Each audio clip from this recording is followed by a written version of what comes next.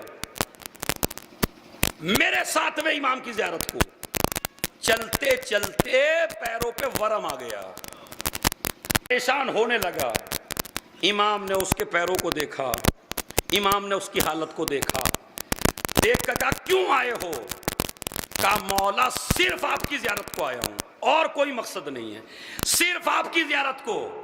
इमाम ने कहा अगर ये शरफ आपको बगैर परेशानी के मिल जाए तो? कहा मौला वो कैसे? कहा तू अपने घर पे ही रहे, अपने इलाके में ही रहे, तुझे इतनी दूर आना भी ना पड़े, और तुझे सवाब भी मिल जाए इतना ही जितना मेरी जियारत का। कहा मौला बताइए क्या? कहा जिस इलाके में रहते हो उस इलाके में हमारा कोई आलिम है या नहीं? कहा मौला एक आलिम है जो आपका दीन जानता है, हमें बताता है। कहा तो जब हमारी जियारत का दिल चाहे तो उस आलिम की जियारत कर ले। इतना बड़ा शरफ है इसका। तो अजीजों मैं अपना तरीका बता रहा हूं, ज्यादा से ज्यादा निकाह अपने पेश नमाज से पढ़वाइए और ज्यादा से ज्यादा उसकी खिदमत कीजिए, इसलिए कि तुम्हारी शादी में सबसे बड़ा काम ना तुम्हारे बाप ने किया, ना तुम्हारे ससुर ने किया, ना तुम्हारे दोस्तों ने किया, ना बारातियों ने किया। सबसे बड़ा काम जिसने किया है वो यही आलिम दीन है। बात समझ रहे हैं? इसका सबसे बड़ा काम है।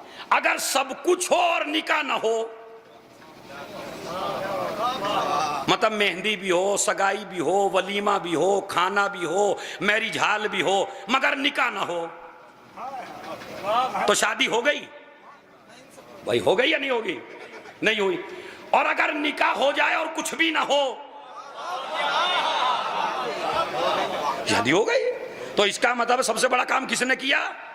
जिसको 500 देते हुए भी दिल दुख रहा है। वाकई ये नहीं, देखिए हंसने की बात नहीं है, ये इबरत का मकाम है। सोचिए तुमसे हिसाब व किताब होगा आलिम के बारे में जो तुम्हारे दरमियान में रहता है। अहले बैत राजी नहीं है, अहले बैत को राजी कीजिए, ये तुम्हारे अमाल का जिम्मेदार है, गवाह है। खैर ये मैं तबलीग जो करनी थी करनी, अब वो इशारा मैं आपको बता देता हूँ। चूँकि हुज्जतुल इस्लाम वल मुस्लिमीन आली जनाब बरादर मोहतरम मेरे भाई हैं और खालाजाद भाई बल्कि मैं कह सकता हूँ इन्हें, चूँकि हैं इसी तरह ये मेरे लिए। अल्लाह इनको भी सलामत रखे और इज़्ज़त से नवाजे और हर खतीब को हक़ गोई की ताकत इनायत फरमाए। वो जुमला सुनिए बस, इंशाअल्लाह बेहतरीन फ़ज़ाइल पढ़ेंगे।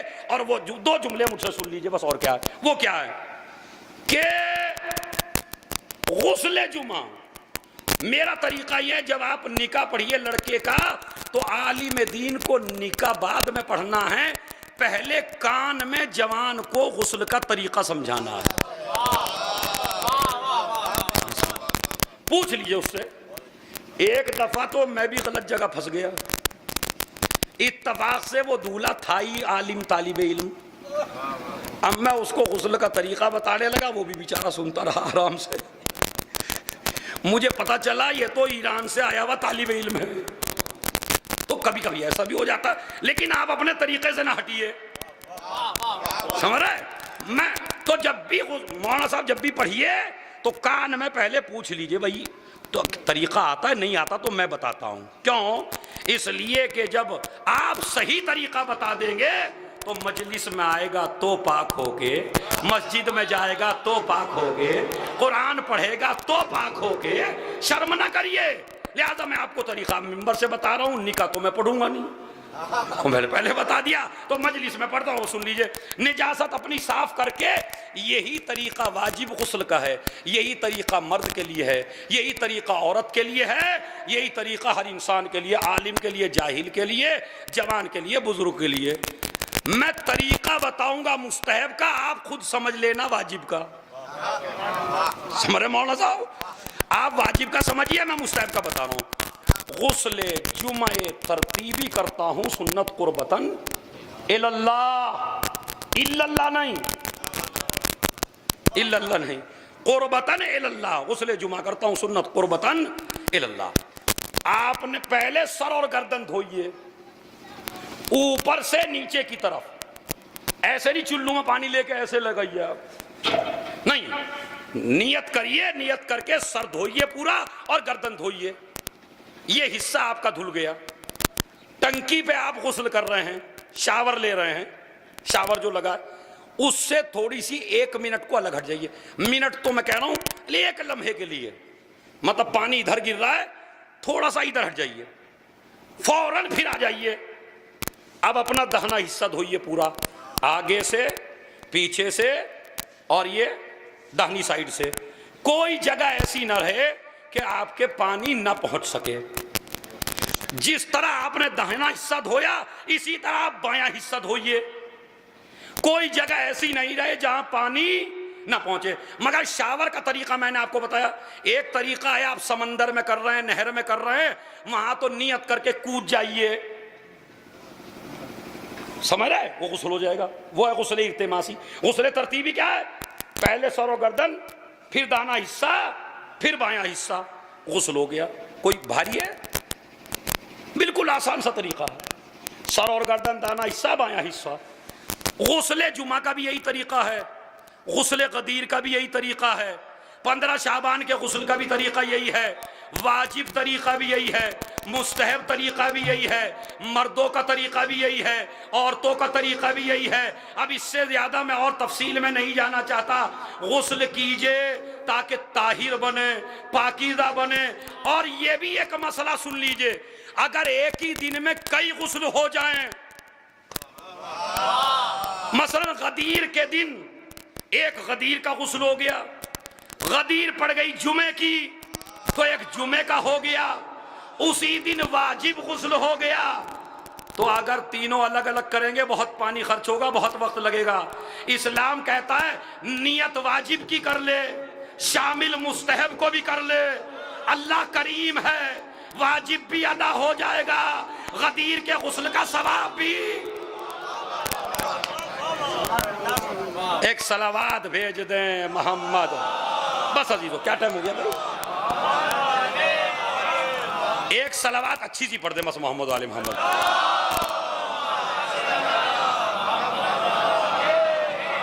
हाँ खैर, बहुत ज्यादा हो गया है, मुझे भी नहीं पता चला, क्योंकि गुस्ल में पता नहीं चलता भाई। हाँ, इसमें देर लगी जाती है। तो खैर आपको ये पता चल गया, तो गुस्ले जुमा जरूर करिए। क्यों करिए मैंने वजह बता दी कि इमाम आके पुकारेगा तो जब आप जाएंगे तो पाकीज़ा हालत में मिलिए, इसलिए कि बनी हाशिम का वारिस है, बनी उमैया का वारिस नहीं है, नजिस लोगों का वारिस नहीं है, साहिबाने तथहीर का वारिस है। मिलिए। आखिरी अमल ज़हमत तमाम। वो कौन सा? सलावात पढ़िए 1, गुस्ले जुमा करिए 2, तीसरा अमल और है, अपने बच्चों को अच्छी से अच्छी ग़िज़ा जुमे के दिन खिलाओ। ये अमाल में है भाई, पढ़िए आप जाके किताबें। अपने बच्चों को अच्छी से अच्छी ग़िज़ा किस दिन खिलाइए?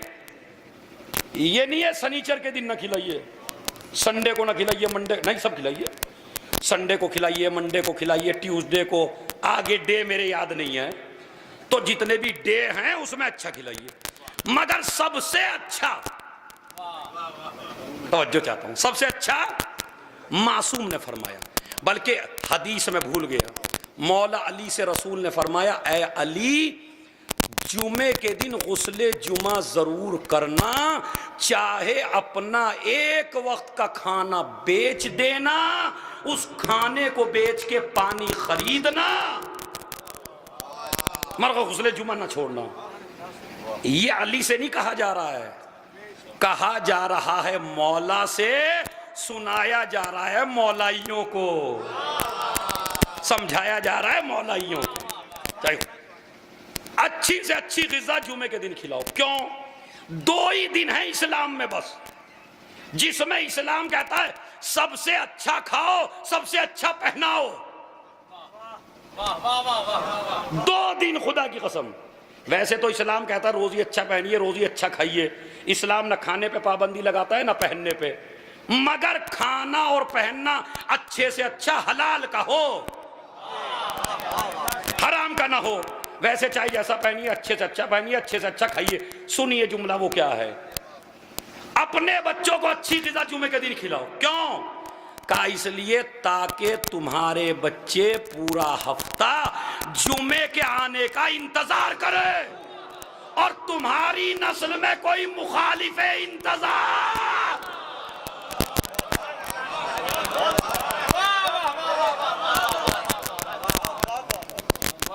एक सलावात भेज दें मोहम्मद। बस गुस्ले जुमा जरूर करिए ताकि तुम्हारे बच्चे को, यानी अच्छा खिलाइए ताकि तुम्हारे बच्चे इंतजार करें जुमे के आने का। बस 2 दिन आपको बता रहा हूं, 2 दिन है इस्लाम में, मजलिस का आखिरी जुमला, 2 दिन है इस्लाम में जिनसे बढ़ के कोई रिवायत आपको नहीं मिलेगी। अच्छा खिलाइए, अच्छा पहनाइए, यह है गदीर, यह है जुमे का दिन। सबसे अच्छा खिलाइए, सबसे अच्छा पहनाइए। रिवायत में मौजूद है जिसने गदीर को भी पुराना पहना वो जिंदगी भर पुराना ही पहनेगा। फिर अच्छे से अच्छा खिलाओ, अच्छे से अच्छा पहनाओ गदीर के दिन, ताकि तुम्हारे मर्द औरत गदीर ना भूलने पाए। इसीलिए इमाम अली रज़ा अलैहिस्सलातु वस्सलाम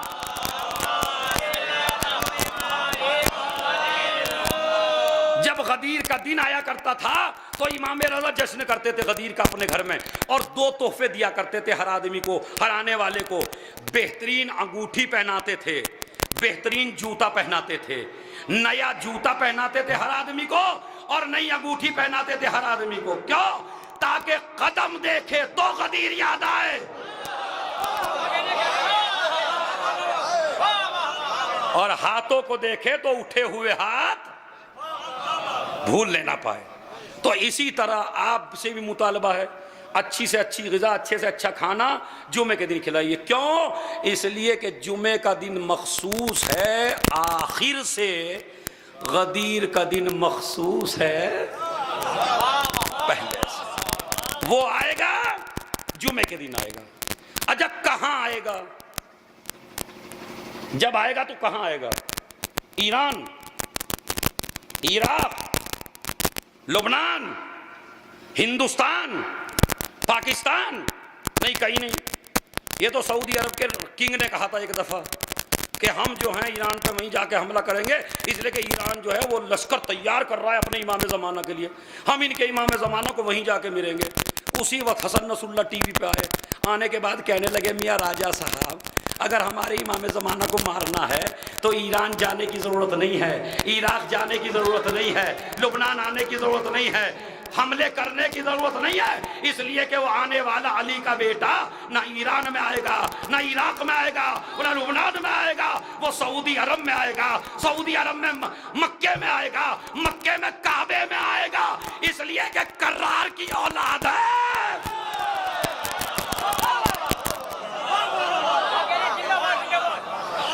बस आखिरी जुमला, कर्रार की औलाद है, फर्रार की औलाद नहीं है। और अब जुमला संभालना आपका काम है। मजहब शियत की, हक्कानियत की इससे बड़ी दलील क्या होगी? इनका पहला भी वहीं से आया था।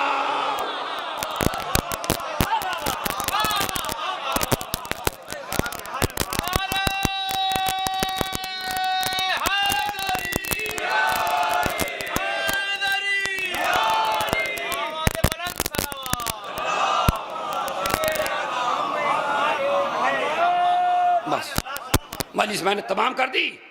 अब मैं उस जवान को बहुत दुआएं दूंगा जो मेरे सवाल का जवाब देगा। अब इमाम आ गए मक्के में। मक्के में आपको आवाज दी आके, आप हैं छज्जूपुरे में, गाड़ी आपकी इतनी तेज नहीं चलती, टिकट इतनी जल्दी मिलेंगे नहीं, हज के जमाने में नहीं मिलते। वो बुलाने वाला बुला रहा है, मजमा छज्जूपुरे में है, दिल्ली में है, मुजफ्फरनगर में है, वो जाएगा कैसे? तो अब उसके लिए रिवायत सुन लीजिए। आपको ना घोड़े की ज़रूरत है, ना आपको गाड़ी की ज़रूरत है, ना आपको किसी और सवारी की ज़रूरत है, ना जहाज की ज़रूरत है।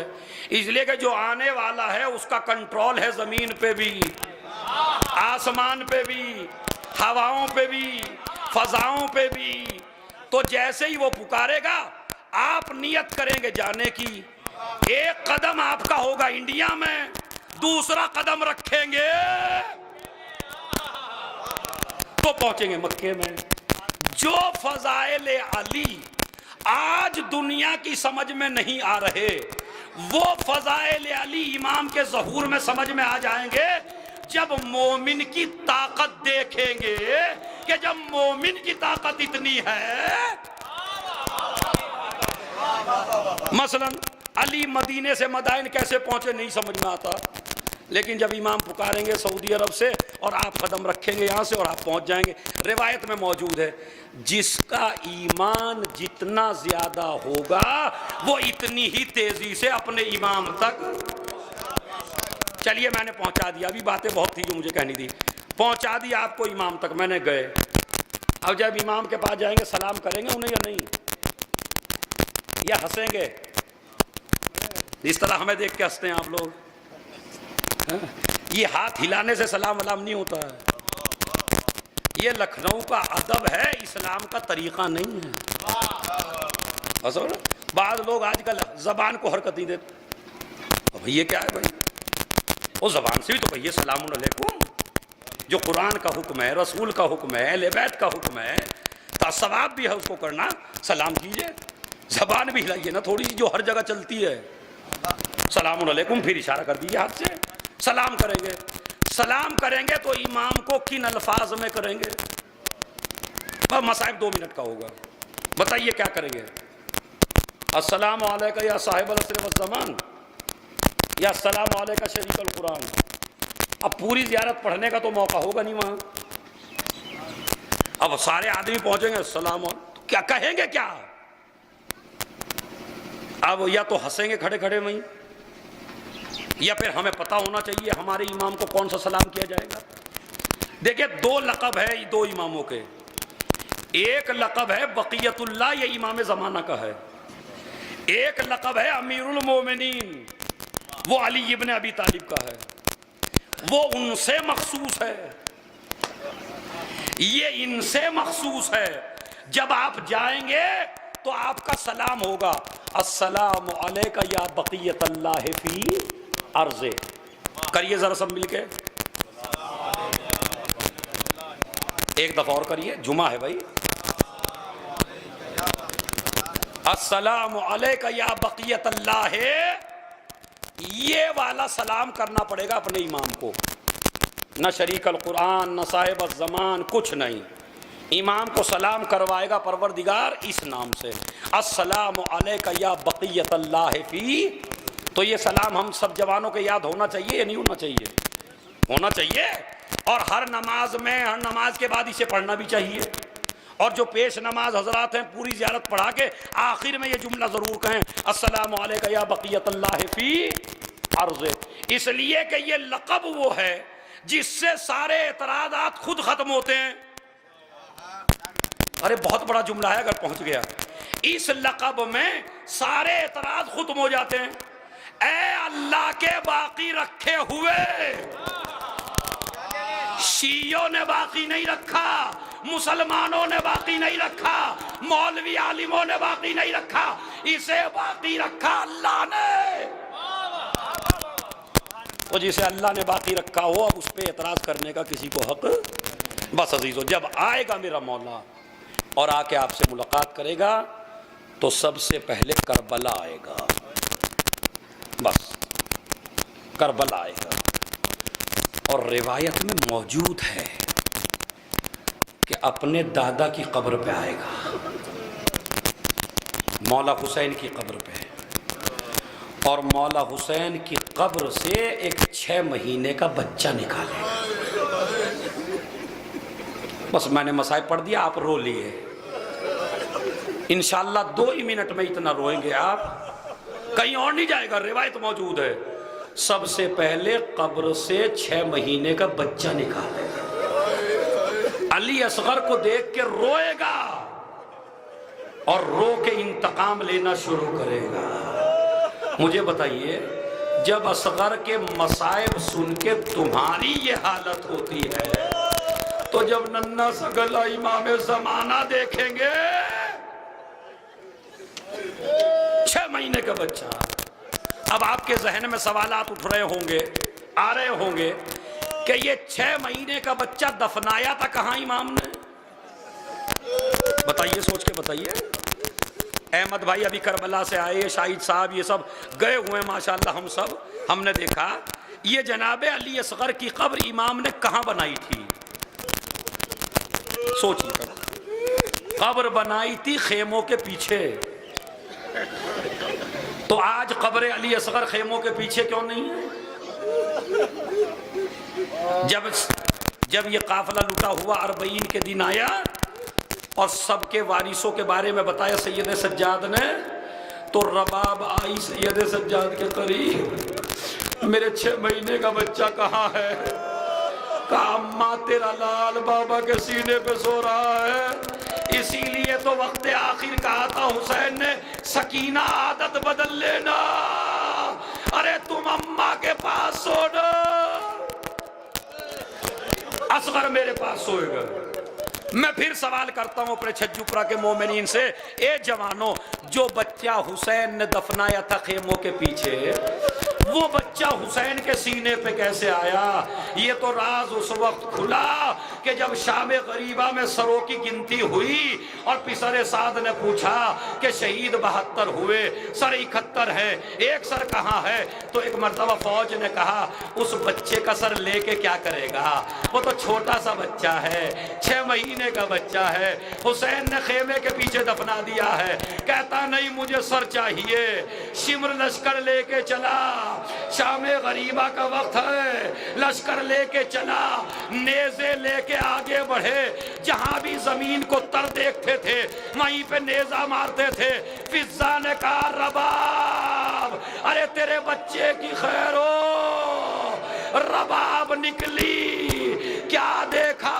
शिमर ने एक नेज़ा मारा, नेज़े में अली असगर का लाशा। शिमर नीचे उतरा, नन्ना सा गला काटा, असगर का सर लेके चला। रबाब देखती रह गई, ए आका, अरे सब एक मर्तबा शहीद हुए, अरे मेरा बच्चा 2 मर्तबा शहीद हुआ। रबाब ने बच्चे का लाशा लिया, अकबर के पास ला के रख दिया। एक तो असगर की शहादत पे रोता है और दूसरे किस पे ज्यादा रोता है? जब जन्नतुल बकी में कब्र फातिमा, मेरा इमाम, ए परवरदिगार, अरे मुझे भेज दे, अरे मेरी जद्दा।